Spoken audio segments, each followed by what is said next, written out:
আমরা তো দেখিনি যে উনাকে কেউ লাঞ্ছিত করেছে। তার নামে বিভিন্ন অপপ্রচার আমরা কাল থেকে দেখছি।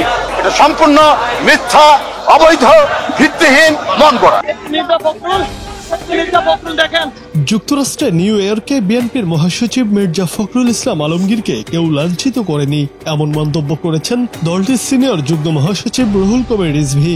আজ বুধবার রাজধানীর চন্ডিমা উদ্যানের শহীদ রাষ্ট্রপতি জিয়াউর রহমানের কবরে শ্রদ্ধা নিবেদন শেষে সাংবাদিকদের এই কথা বলেন তিনি। আমরা তো দেখিনি যে উনাকে কেউ লাঞ্ছিত করেছে আর অন্য কোনো রাজনৈতিক দল। এটা একটা বানানো কথা, বিভিন্ন ইয়েতে ইউটিউবে উল্লেখ করছে। তো সুতরাং এই সমস্ত প্রশ্ন আপনি করবেন না। মির্জা ফখরুল ইসলাম আলমগীর এদেশের একজন বড় জাতীয় নেতা, তিনি প্রধান উপদেষ্টার সাথে জাতিসংঘের সভায় গিয়েছেন। এগুলো এই সমস্ত বিতর্কমূলক কথা বলছে। তার নামে বিভিন্ন অপপ্রচার আমরা কাল থেকে দেখছি, বিভিন্ন অপপ্রচারে লিপ্ত হয়েছে কিছু কিছু মিডিয়া। এটা সম্পূর্ণ মিথ্যা, অবৈধ, ভিত্তিহীন, মন গড়া। রুহুল কবির রিজভী বলেন, মির্জা ফখরুলকে লাঞ্ছিত করা হয়নি, তাকে নিয়ে নানা অপপ্রচার শুরু হয়েছে। এই সবকিছু মিথ্যা ও ভিত্তিহীন।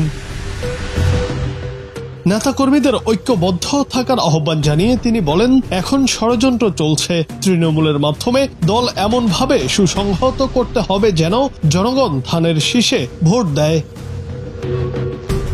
গত সোমবার বিকেল 3:10 প্রধান উপদেষ্টা ডক্টর ইউনূস সহ প্রতিনিধি দলের সদস্যদের বহনকারী এমিরেটস এয়ারলাইন্সের একটি বাণিজ্যিক ফ্লাইট যুক্তরাষ্ট্রের জন এফ কেনেডি আন্তর্জাতিক বিমানবন্দরের 8 নম্বর টার্মিনালে অবতরণ করে। প্রধান উপদেষ্টার সফরসঙ্গী নেতারা টার্মিনাল থেকে বের হয়ে গাড়িতে ওঠার সময় তাদের কটূক্তি ও আক্তার হোসেনকে লক্ষ্য করে ডিম ছুড়ে মারা হয়।